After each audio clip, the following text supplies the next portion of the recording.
Yes, reka nanone twongere tubasuhuze kandi tubahe ikaze bakunzi bacu ba Deep News TV. Twizere ko mumeze neza cyane mu bice byose murereyemo bigiye bitandukanye. Ni inkuru rero ikomeje kugenda igarukwaho n'abantu benshi cyane bagiye batandukanye. Ni itangazo risohotse aka kanya, aho MONUSCO isohoye itangazo ivuga ko umuyobozi mushya wa MONUSCO ategerejwe ku kibuga cy'indege cya Goma.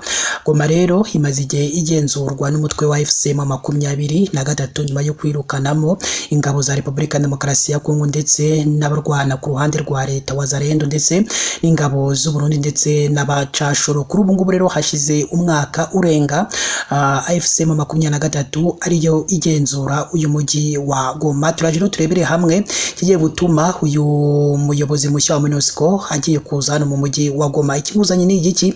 Mudukurikire, reka twebwe tureke kwizimbya mu magambo, ahubwo dutangire n'iyo nkuru twabateguriye.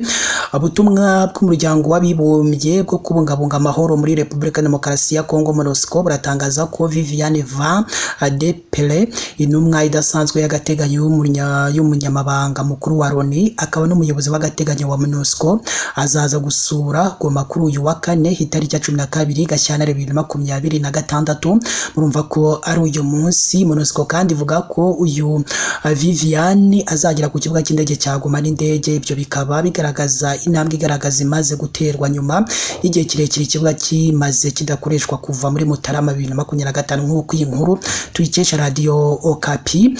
Uruzinduko rw'umuyobozi w'ubutumwa bw'umuryango w'abibumbye ruzarangwa no kugirana ibiganiro n'abafatanyabikorwa bibanze kugira ngo bateze imbere ingamba zifatika zijyanye no gukurikirana no kugenzura ihagarikwa ry'imirwano hakurikijwe umwanzuro 2808 wa 2025 w'akanama k'umutekano ka Loni. MONUSCO yemereye gushyigikira ishyirwa mu bikorwa by'ihagarikwa ry'imirwano bizakorwa binyuze mu guha ubufasha bwa tekinike n'ibikoresho inama mpuzamahanga mu karere k'ibiyaga bigari binyuze mu rwego rwayo rushinzwe ubugenzuzi Expanded Joint Verification Mechanism PRICE, nk'uko byagaragajwe n'umuyobozi w'agateganyo wa MONUSCO. Viviane yagize ati, ngiye igoma gushyigikira imyiteguro yo gukurikirana no kugenzura ihagarikwa ry'imirwano ku bufatanye bwa hafi n'agateganyo. Ihagarikwa ry'imirwano harimo kandi Expanded Joint Verification Mechanism PRICE. MONUSCO kandi yongeye